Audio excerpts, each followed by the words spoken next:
akhrisku waa kobciyaha garaadka bulshada waana mashiinka ugu muhiimsan ee u dhaqaajiya dhinaca horumarka iyo aqoonta qofka bini'aadamka halay Soomaaliyeed ayaa ahaa qof waliba inta uu akhriyo ayuu yaqaanaa waana waxa ugu weyn ee kala horeysiya kala hormariya sidoo kalena kala kaxeeya aqoonta iyo garaadka uu qof waliba leeyahay haddaba magaalada Berbera waa mid ka mid ah magaalooyinka waaweyn ee Soomaaliland waana caasimadii gobolka Saaxil waxaa ku yaala rug weyn oo wax akhris oo ay yaalaan kutub ama buugaag ka badan 10,000 oo buug oo nooc walba leh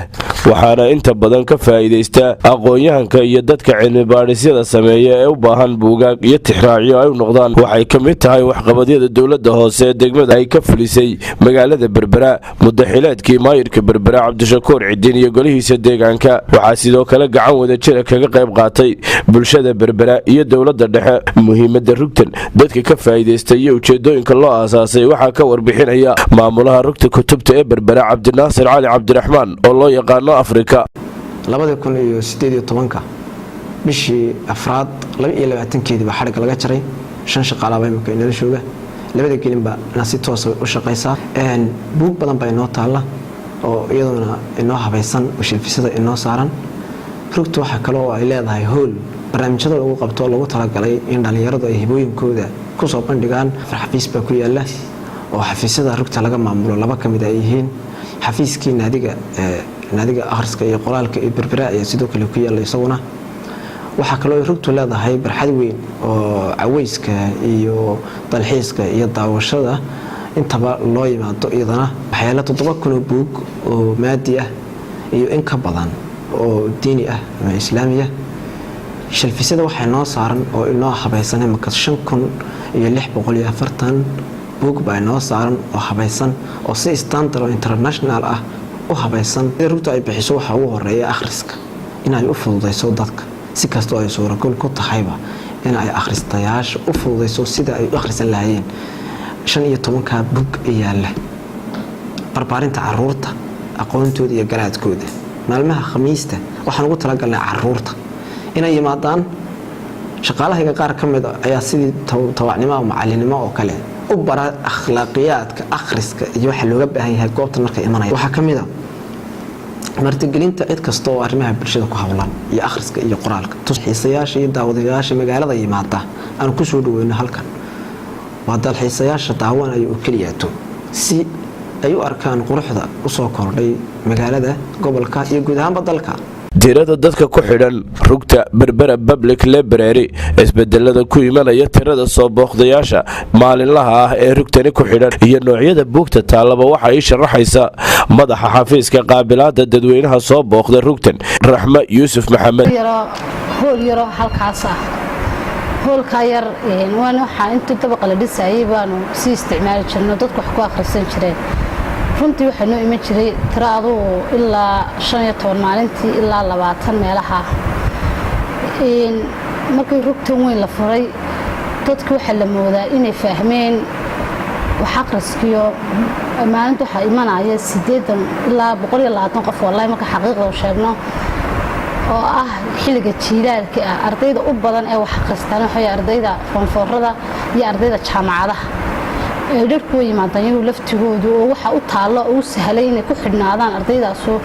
maashidka Soomaaliland ayaa taala marka laba shift baa la kala galaa shiftna gelinka hore weeyaan shiftna gelinka dambe weeyaan marka total ahaan afrikaan waxay maalinta noo yimaadaa jiilaalka markay tahay walibana ilaa 8 ilaa 120 tirada u dhaxaysa marmar waxa dhacday in hoolku buuxsamaba oo dadka dib iskaga celino aan ku niraano waqti kala kaalaya maalmaha khamiista waxa dhacda ciyaalka yaryar inaan goob library-ga kamid ah laakiin aan ahayn meesha dadku wax ku akhrisanayaan meel ka yar duwan aan u banayno halkaas wax ku akhristaan barnaamijyada wax loo akhristo habka library-ga inaan library-ga lagu hadlin dhinacooda waxaan ka xog wareystay maraaxilkii rugtani soo martay qaabkii lagu helay dhulka laga dhisay qaadhaanka lagu dhisay goortii ugu horeysay ee fikirkani ku dhashay goortii dhismaha la bilaabay waqtigii toos loo furay ee la hawlgeliyay iyo waliba qorshayaasha ay la maaganaayeen markii lagu jiray qorshaha rugtan guddigii uu magacaabay maayirka degmada Berbera si ay u dhisaan rugtani oo uu ka mid yahay Maxamed Jaamac dhulkan waxay ahayd baqcad ku hortaalay guriga qadiimiga ah ee ay Soomaalidu taqaano State House-ka oo gurigii Ingiriisku dadka kala kulmi jiray. Guriga waxa la haanshiisa gacanta ku haysta dawladda hoose Berbera, meel ka horeyso bannaan oo markii dambe dad shacab ay ka dhisteen sandaqad iyo wax oo ay deganaayeen ayuu horta dhulkan ah Berbera Public Library rugta kutubta ee degmada Berbera. waxa fikirkeedii ugu horeeyay oo ka soo maaxday dhalinyarada naadiga akhriska ee Berbera Readers Club lagu dhawaaqay 28 February 2011 shir ka dhacay hoolka jaamacadda ee magaalada Berbera. horaantii 2013 ayaa lagu guuleystay meeshii loo asteeyay in laga dhiso library oo dad ay deganaayeen. 2013 September ayuu madaxweynihii hore Somaliland Axmed Silaanye uu dhagax dhigay. hawsha waa la kala jijibiyay markii hore qayb lagu sii shaqeeyo la sii bilaabo inta qaybtan weyn casriga la dhisayo ayaa qorsho ahaa. qaybtaas markaa 2014 la bilaabay, isla sanadkaana la soo gabagabay oo si rasmi ah loo furay. December 2015 ayaa la bilaabay dhismahan casriga ka kooban labada dabaq.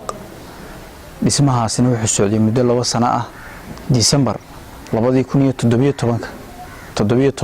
ayaa la soo gabagabay dhismihiisa. dhaqaalaha ku baxay dhismahan oo aan ku qiyaasi karo adduun gaadhiya 350,000 oo dollar wuxuu ka kala yimi hoose Berbera, wasaaradda maaliyadda, shirkadaha Dahabshiil iyo Telesom iyo shirkadda Ibco ayaa intaas ayuu ka yimid. ma jirto dhaqaale dabadeed iyo dhaqaale kale oo qayb ka ahaa dhismaha loogu talagalay in magaalada Berbera ay yeelato meel wax lagu akhristo. jaamacadaha kale waxa jira maqsino loogu talagalay in assignments ka ay ardaydu waxa kale ku jiro qayb ka ah dhismaha library meelihii ay carruurtu ku baranaysay akhriska. buugta ugu horeysay waxa meesha keenay naadiga akhriska.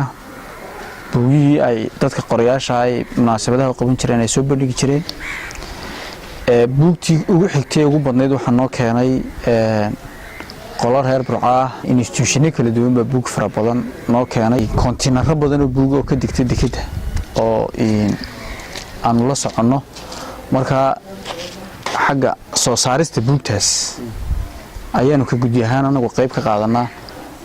taasoo ay noogu bedelaan in bar ka mid ah buugtaas la dhigo library. Berbera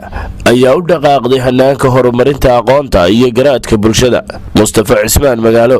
warbaahinta qaranka Somaliland, magaalada Berbera.